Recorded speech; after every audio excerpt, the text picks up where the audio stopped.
You're Locked On Sharks, your daily podcast on the San Jose Sharks. Part of the Locked On Podcast Network, your team every day.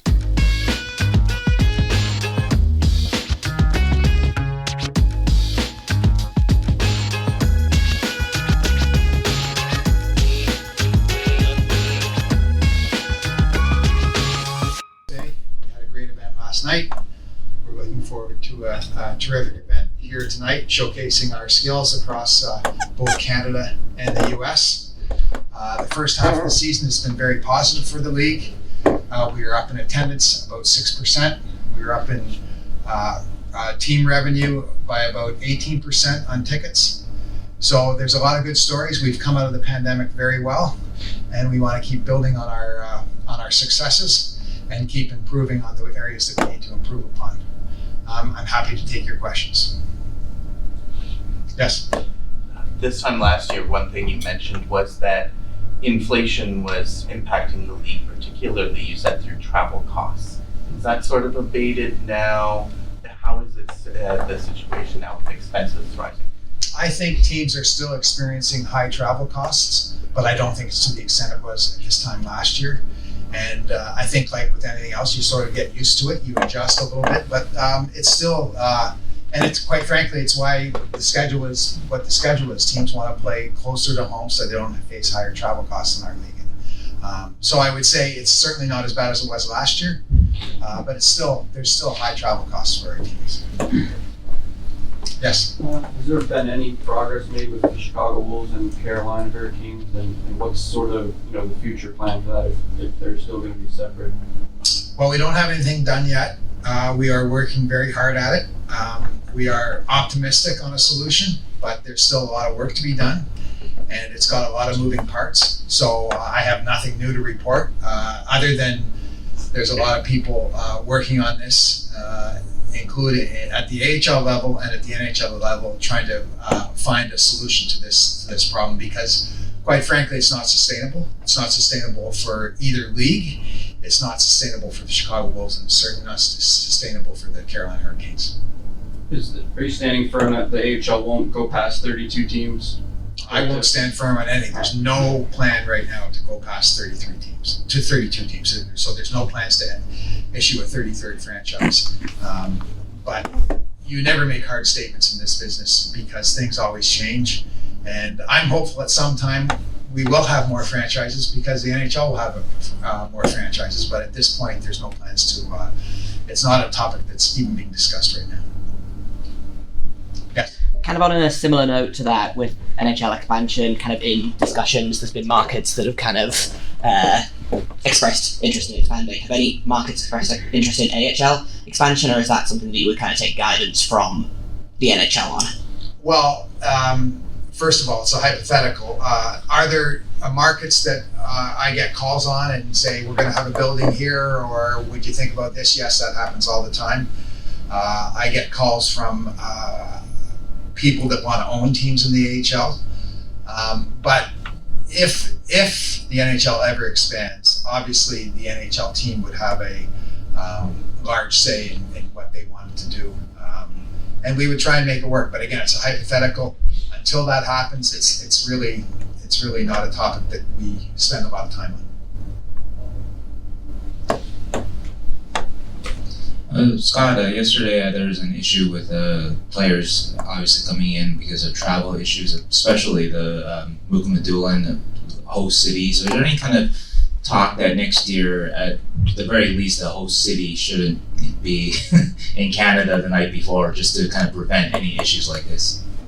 We'll look at it, yes. I mean, I think we've been doing it this way for a long time, and the reason we do it this way is because we get the exposure we want on the Sunday night and the Monday night after the NHL All-Star, and the NHL's essentially dark, or almost all dark. But this was a concern. I think we had the perfect storm yesterday, pardon the pun, and we reacted very well, but it's not ideal, and it's probably something we will look at after this is done. I think next year we're looking at we've got NHL the Four Nations tournament with no All-Star game, and then we've got an Olympic year the next year, so that will maybe give us a different dynamic in how we plan this event. Also, I wanted to ask you in particular about Roy Sohn being inducted in the Hall of Fame. Just what was the process in terms of just the timing of it? Just it seems so perfect that Roy was inducted right when you guys were in San Jose. Was that sort of the plan, I guess, sort of when you guys were coming together with who would be inducted? Well, first of all, the names get put forward by a Hall of Fame induction committee led by Tom Mitchell, and Jason's a part of that. And they put the names forward. Obviously, seeing San Jose and Roy and what he's accomplished in our league and the things that he's meant to the Sharks, that was a natural fit. But we really take the recommendations from the committee. You look at the Barracuda, you've been here for a while now, first starting with the SAP Center and now here in Texas. What have you seen from the growth of the Barracuda organization as a whole outside of the Sharks? Well, I think they're working very hard at establishing their own fan base. I think that was a big challenge for them being in that big arena, SAP, and getting to this beautiful facility here that's really perfect for this market and for this team. And I think people are working very hard to try and make it success. I think we see certainly periods of success, and I think they'd be the first to tell you there's things that they want to keep working on. So we're there to help them. We've got a great team business services department that's there to help them drive ticket sales and some of the other things, corporate revenue. So I'm optimistic that this is going to keep going better and better for them, and they're going to have a really strong AHL franchise here. You look at the fan base and how they've turned out despite the weather, just to see the market growing. Is that something that you guys were not necessarily worried about, but like, did you see some sort of support, or was there any worry given it is a smaller market, maybe the struggles of the team contributing to it, maybe the attendance or maybe fanfare wasn't kind of quite what you thought was yesterday? No, we weren't concerned about what was going to happen. We thought we'd do very well. The early indicators were fine, and then I was really impressed last night with all the dire warnings about stay off the roads and whatnot, and a lot of people were here last night. I expect a lot of people here tonight, and I give credit to the players. The players really make the event, and our players. They did it last year in Laval, and they did it again last night, and I expect they'll do it again tonight. They're passionate about it. They compete, and that creates energy in the fans and in the building, and that's what happened last night. I thought we had the perfect ending when Shakur arrived late, stepped on the ice, and scored the goal. It was just magic. Scott, what are the challenges for an AHL team in a big market like this? We've got the NFL, you've got Major League Baseball, you've got the NBA. What are the challenges for a team trying to establish that foothold as far as attendance goes? It's attention. It's fighting for your space. It's really a lot harder in a market like this because there's so much else big league going on. And that's a challenge, and I think the costs are a challenge too. In a bigger market, there's higher costs, so it's not something that a lot of teams in our league haven't fought through, and you just have to find your own niche and make sure that you're appealing to a certain segment of the population. You mentioned obviously attendance being what it is here for this team right now. What's your concern level if things don't improve? Does the league start to look at relocation or anything along those lines? Absolutely not. I have very little concern about what's going on here. There's a lot of reasons why AHL teams are in certain places, and one of the things we've seen over the last 10 years is a gravitation to the NHL market. And I just talked to the people in Calgary, and they just moved their team from Saugton, as you all know, and you just don't measure it by attendance. You measure it by a lot of other things, and I have no concern that this team, the Barracuda, will be successful. You mentioned some of the ways maybe the league could help out. What specific things might the league be able to do to sort of help this organization sort of get more of a foothold, I guess? Well, there's two things come to mind. There's training for sales staff. We offer training and seminars and how to sell, and the other thing we do is we share a lot of best practices. There's a lot of things that work in our league on the business side that we share. The teams fight very hard on the ice, but they're all very cooperative off the ice, and we regularly, once a month, share best practices that, it might be a simple theme night or something like that a team has, and then somebody else says, well, that might work in our market. It might not work in our market, but it might work in our market, and it might sell you an extra 300 or 400 tickets one night. So those are the types of things that we offer. You mentioned like teams moving, right? You had Abbotsford, which has got from the Canucks wanting to be closer to home to Vancouver. The Barracuda moving, almost 10 years ago. How much is it a struggle for the AHL where the NHL wants these teams home because it's easier for them to kind of move prospects up and down, but at the same time, teams like Stockton, which lose their very passionate fan bases, how much is it a struggle trying to weigh between those two options? Well, it's always a balancing act. You don't like leaving a market ever, but ultimately owners own the franchise and they decide what's in the best interest of their franchise. And in most cases, like I said, getting closer, that's why this division was started. It was started because they wanted to be closer to their NHL partners. And that's become a real important consideration for all AHL teams, is to have that closeness, not only for call-ups and send-downs, it's control, it's eyeballs, it makes it easier on the hockey operations staff, it makes it easier on the players. When the Barracuda lose a player or a player gets called up to the Sharks, there's no hotel to go into, there's no flight to get into, there's no other transportation. They stay in the same apartment and go up and play with the Sharks. So there's all kinds of benefits, and I would say the primary one is for the proximity is having control and eyeballs, and then the ease of transfer of players. Yeah. Thanks. How is marketing going right now with the league? I know advertising and marketing revenue is like a roller coaster in general, but right now people are talking about how it's in a big downturn. Are your sponsors sticking with you? Are they paying the same rates? Are things going well in that market? Yes.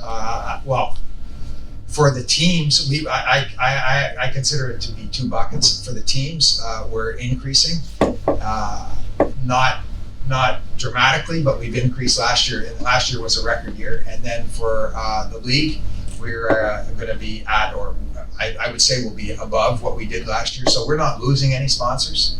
We're gaining sponsors. But it's always a challenge. It's always a challenge to make sure you're giving what the sponsor wants, and that's a changing dynamic all the time. Scott, this is Turnbull Mahal from INDTV USA. In your experience, when a team does move this close in proximity, what has that done to the ticket sale, since the team is also competing with the NHL team being right there? I think it really varies market to market. I was saying to somebody the other day in my previous job when I was scouting with the Oilers, I went up to Laval when that building just opened, and it was a Saturday afternoon, and I think there were 4,000 or 5,000 people there, and which was fine. I mean, it was great. Now you don't go to Laval and there's less than 7,000 or 8,000 or 9,000 people. So I think it depends on the market, and what they've done there is they've carved out their own identity. It's in Laval. It's 25 minutes from Montreal, and it's Laval's team. And so that's what you're striving for. Probably a little harder to do here because it's so close and it's not a separate community, but it's really market to market. And second question, where do you see the biggest growth in the coming years? Which business segment do you see that? On the business side? On the business side, yeah, from the revenue perspective. Well, we're always hopeful that we're going to increase our sponsorship both at the league level and at the team level. I think streaming, our product is very strong right now and works really well for the league, but I think there's growth in streaming too. We've seen that in a lot of other leagues. There's a lot of uncertainty in television, as you all know, with the RSN situation that's going on in that whole market correction. But I think for us, we're very happy with our streaming property and what it does for our teams and our league, but I think that's a growth opportunity. I wanted to say, as someone who used to subscribe to AHL Live like a decade ago, it's so much better now. So I want to let you know that, but appreciate that. So I wanted to ask you, you mentioned that attendance for the Barracuda is maybe not one of the key success parameters. What are some of the other ways that you can judge the success of the Barracuda here? I think obviously the success of the Sharks and the development. I mean, we are a development league, and I think the Sharks are probably in a different cycle than they've been here in the last 15 or 20 years. And as an aside, I think the people here got really spoiled with a really good team for a long time, and it was a pleasure to watch. I know as an opponent coming in here, you couldn't take a breath, and it was just an onslaught all the time, and it was such good hockey for a long time. And now they're in a bit of a different cycle, and I think the success of this team and the development of players will be what drives whether they think the Barracuda are successful. And last question for me, any chance we can get an outdoor game here? I never say never. We've had one in California before. Yeah. Too, Jay? You gotta promise the weather. Yeah, it was raining though. I played on that rink. Scott, obviously there was devastating news here in San Jose not too long ago with the passing of Frank. For those who just didn't know him, what was he like as an individual? What was his impact on the American Hockey League? Well, he worked 15 years in the league. He worked for 3 teams. I know the Barracuda were absolutely overjoyed when he decided to come here. He had great relationships in our league. He was really sincere. He was a real worker, a very sincere person.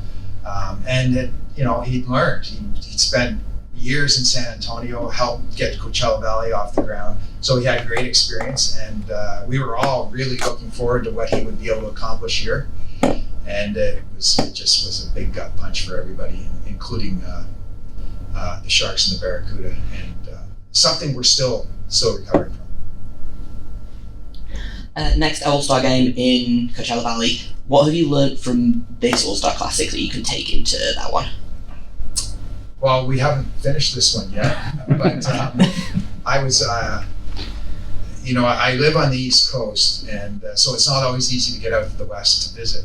I haven't been to San Jose this year yet. So when I was coming to San Jose, I saw some games, and I decided I'd go to Coachella on Thursday night to watch Calgary and Coachella play before coming here on Friday. And it was raining all day in Coachella Valley, which is really rare, and I'm told it's really rare here too. So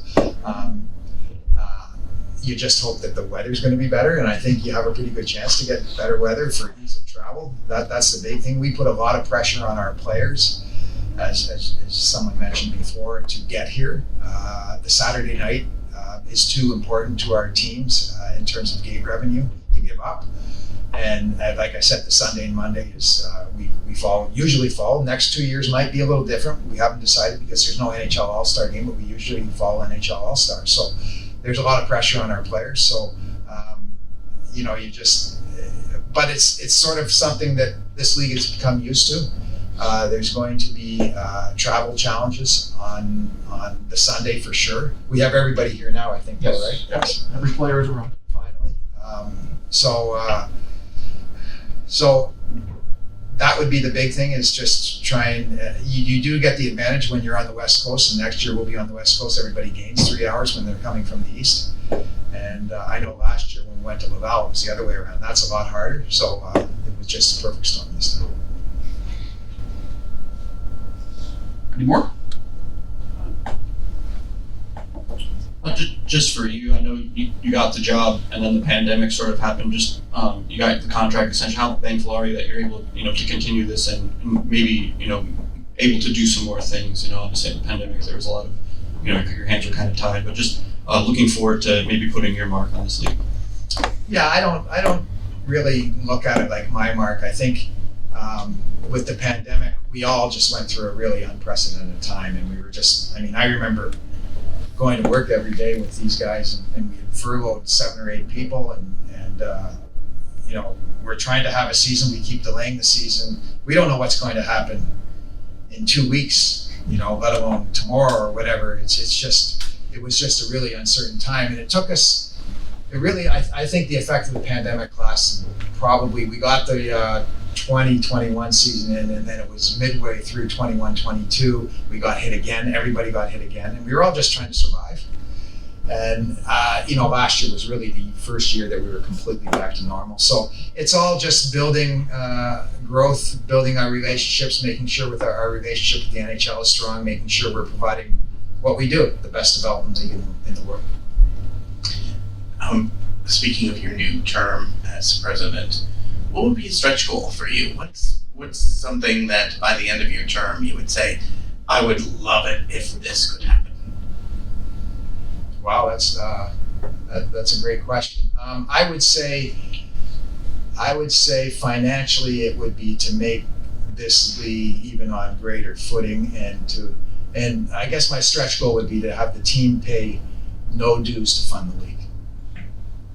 Right now, every team pays a certain amount, and we generate revenue, but we don't generate enough revenue for the teams not to pay to fund the league, and that would be my stretch goal. Any more?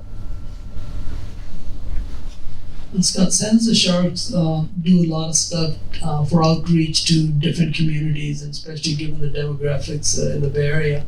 What are you thinking on those terms as far as expanding and reaching out to other communities?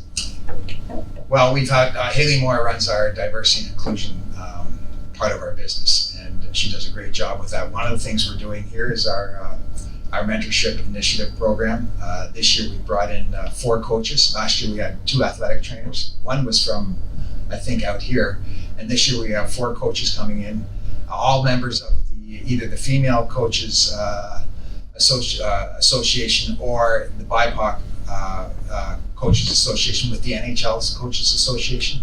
So all familiar with that and part of that, and they're here now and they're working with our AHL coaches, and they're just taking in information and making relationships, and we want to keep expanding on that.